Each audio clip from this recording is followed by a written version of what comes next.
Welcome to the Tech Meme Ride Home for Thursday, November 12th, 2020. I'm Brian McCullough. Today, why Google sunsetting its free version of its photo service has so many people riled up.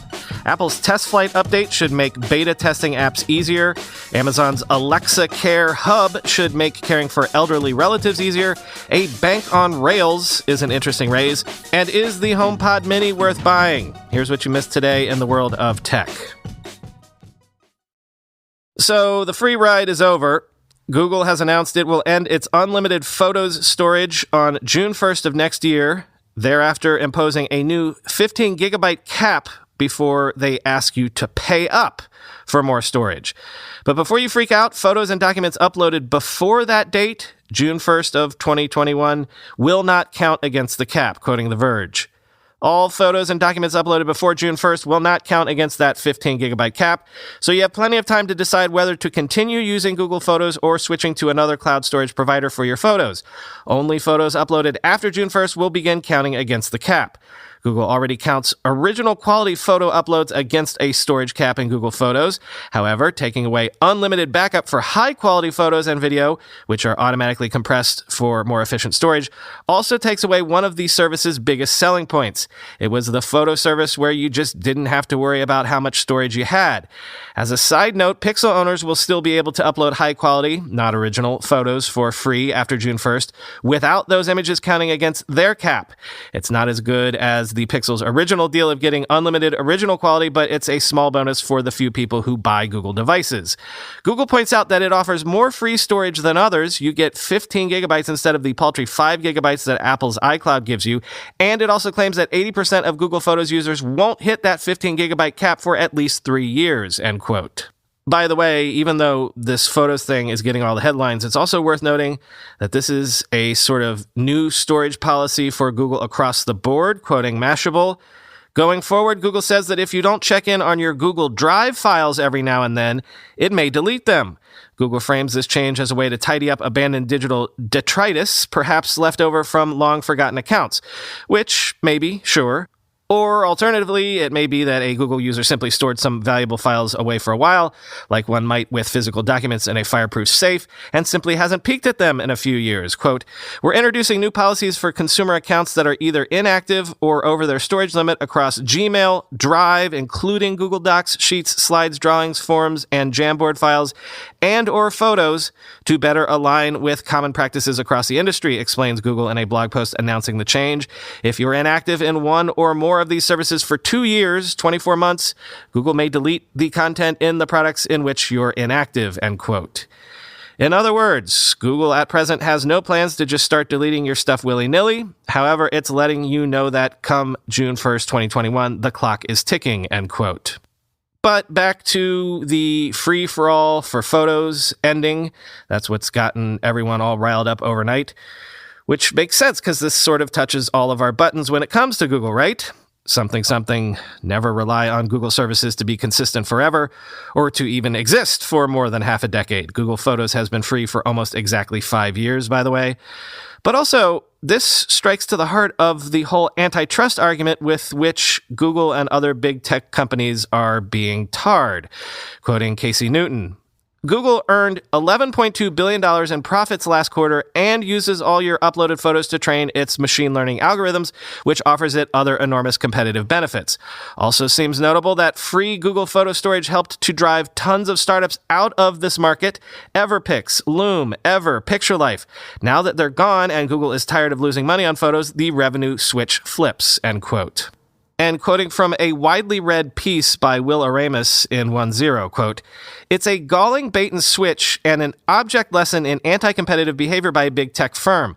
The unlimited free storage offer was arguably Google Photos' top selling point, one that few, if any, competing providers could match. The company was likely willing to lose money on its service in exchange for the Photos' value in training its AI systems and for the value of keeping users in its broader software ecosystem. What was once a hotly competitive and innovative space is now largely controlled by Google and a few other giants such as Apple. And this points to another set of losers, albeit a nebulous one. Everyone who might have benefited from the new ideas and fresh features that were never developed because startups didn't stand a chance against Google.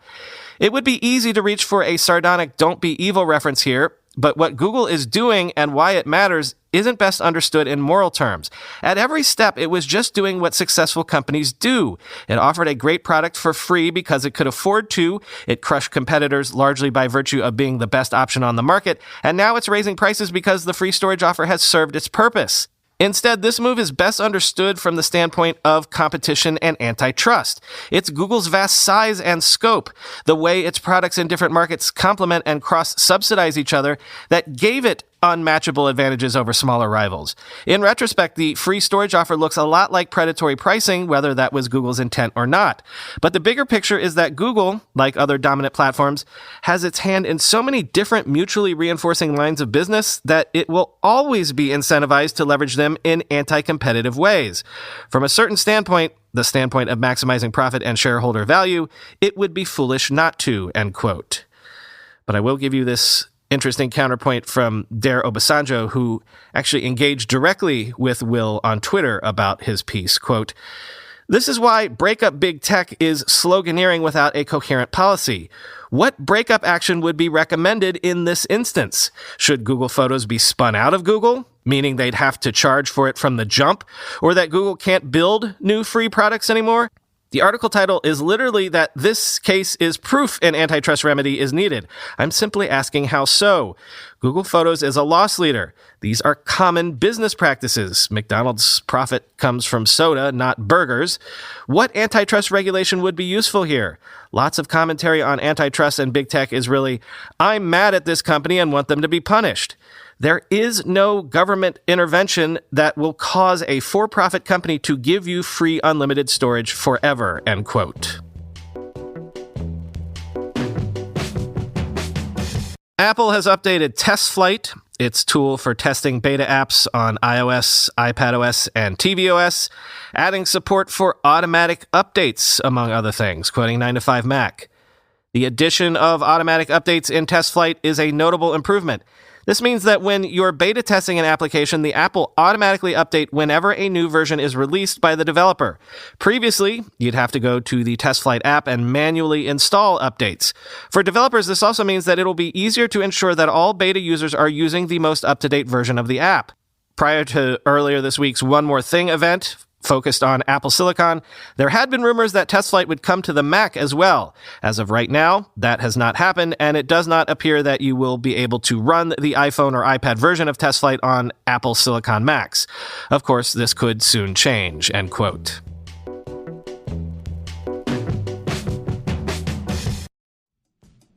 Let's take a look at a specific type of company that Tiny tends to like to buy. If what I'm about to describe sounds like you need to talk to Tiny. Let's say you've raised some money and you've built a good business with serious revenue and maybe some profits. But you know at this point you're never going to achieve venture scale. You're doing great. You found product market fit, you're delighting your customers, and you become the company you were meant to be. But look, those folks who invested in you were hoping for a 10x return, and you're never going to get there. That's fine. There's no shame in growing a good, profitable business ever. Your investors need a soft landing, though, and that's fine, too. Your company needs a good home for the long term. That's exactly where Tiny comes in. Tiny knows founders want to sell their companies without dealing with the brain damage that sometimes entails. Founders don't want to freak out their team, don't want to jeopardize their hard work by flipping to short-term oriented buyers, don't want to answer to micromanaging boards. If this is you, go talk to Tiny and get to know a buyer who will put all your fears to rest. tinycapital.com. And when you get in touch, tell them Brian sent you. Doesn't it feel great when someone gives you a gift that isn't just bought off the shelf? It means a lot more when someone puts a little bit of themselves into what they give you. Or what about when you receive a gift that's 100% made for you? It's more personal, it's more memorable, and it means more to receive it. These are the kinds of gifts we cherish, and these are the kinds of gifts you can give with Vistaprint. Vistaprint specializes in personalized gifts like custom mugs and canvas prints, photo books, and wall calendars. They're the kind of thoughtful gifts you really can't wait to give because they spark so much surprise and joy. At Vistaprint, you can also create your own personalized holiday cards. adding your own photos and messages and special finishing touches like embossed foil and scalloped edges. So rather than giving an unoriginal gift this holiday, give a gift that is unregiftable because it's so special and custom and personalized. Go to vistaprint.com/techmeme to get started on your unregiftable gift today. The holidays are coming up. Don't miss your chance to get an unregiftable gift. Get started today at vistaprint.com/techmeme. Amazon has unveiled what it is calling Alexa Care Hub, which will help people care for aging relatives using the Alexa ecosystem, offering an activity feed that caregivers can review as well as emergency contact features, quoting CNBC. The company said it has been hearing from customers for years about using Alexa's voice assistant to monitor aging relatives who are increasingly looking to stay in their residences rather than move to a nursing home. The shift has created a more than $30 billion market for assistive technology, according to the Consumer Technology Association. As of Wednesday, customers with an Alexa voice assistant can link their account to an aging loved one's Alexa account. If the family member accepts the invitation, their caregiver can send alerts and view their relative's activity feed. That feed is more of a high-level summary that includes basic information such as lights being used in the home rather than a way to spy on parents. There's also an emergency contact feature where the loved one can simply say, "You know who, call for help." You know who will then send an immediate push notification to the caregiver, end quote. Amazon says they have been working on this service for about 18 months, but decided to push it out ASAP because since COVID-19 struck, people are often unable to see their relatives, especially their older relatives, in person.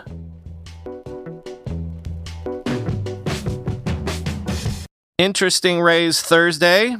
Railsbank, which aims to be a utility on which other companies can build financial services, has raised $37 million led by Middle Game Ventures and Ventura Capital, quoting TechCrunch. Railsbank positions itself as a utility on which other companies, spanning fintech startups, challenger brands to incumbent banks that want to refactor their tech, can build and sell various financial services or add fintech features to their products.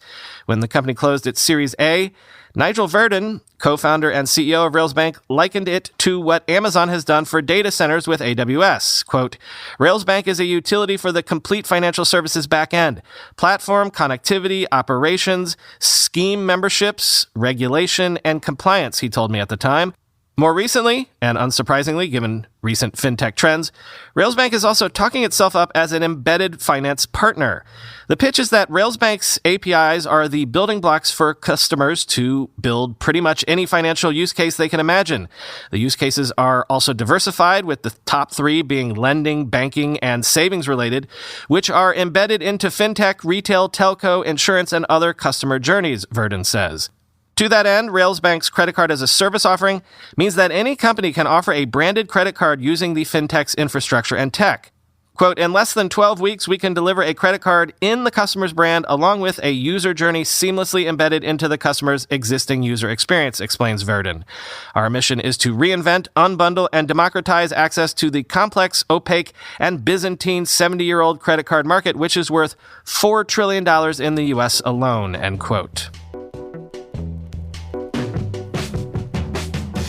Finally today, one more hardware review in a month that has seen so many of them. At The Verge, Dan Seifert says Apple's new HomePod Mini has a compact design, is priced accessibly, and Siri is fast and responsive, but as an actual speaker, it falls down a bit. It simply doesn't sound as good as similarly priced competitors. Quote, it's smaller, simpler, and way less expensive than its bigger sibling, and thanks to Apple's work on Siri over the past few years, it can actually do more than the original when it launched. It's clear that Apple designed this to complement the larger HomePod. If you have an original in your living room, you can put the Mini in various other places in your home without having to invest as much money or take up as much shelf space. But the rest of the smart speaker world has obviously not stood still, and Amazon and Google have released the most compelling options in their respective lineups this year. While Siri has gotten better, it's still the HomePod Mini's Achilles heel. Well, that and the fact that you still need to be fully embedded in Apple's ecosystem to get the most out of it. With the first HomePod, Apple prioritized sound quality above all else. That's not quite the same with the HomePod Mini, but you can still hear the effort that went into making the Mini sound relatively good. I say good in quotes because for its size, the HomePod Mini sounds quite nice. It's considerably better sounding than the similar-sized 4th-gen Echo Dot, and it puts out more bass than other small smart speakers. The key thing to notice is that the HomePod Mini outperforms other small smart speakers like the Echo Dot and Nest Mini, but it can't compete with larger speakers like the regular Echo, Nest Audio, or Sonos One. The HomePod Mini is priced closer to those larger speakers, although it really belongs in the small speaker class when it comes to the sound it can produce. At 3.3 inches, the HomePod Mini is about the same size as the 4th Gen Echo Dot and considerably smaller than the full-size Echo or Google's Nest Audio.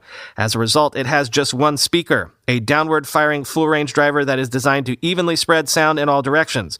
2 passive radiators help to accentuate lower bass tones, but they shouldn't be confused with the multiple active speakers that are in the Echo and Nest Audio.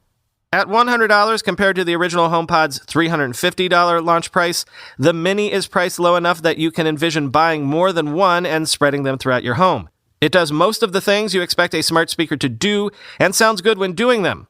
If you're already fully bought into Apple's ecosystem, including services, it's hard to fault the HomePod Mini's price or capabilities.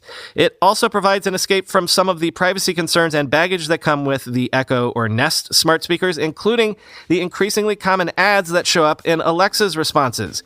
But it feels like Apple is still 2 years or more behind Amazon and Google when it comes to smart speakers. And compared to the equally priced Echo and Nest Audio, the HomePod Mini struggles to keep up in both sound quality and features, end quote.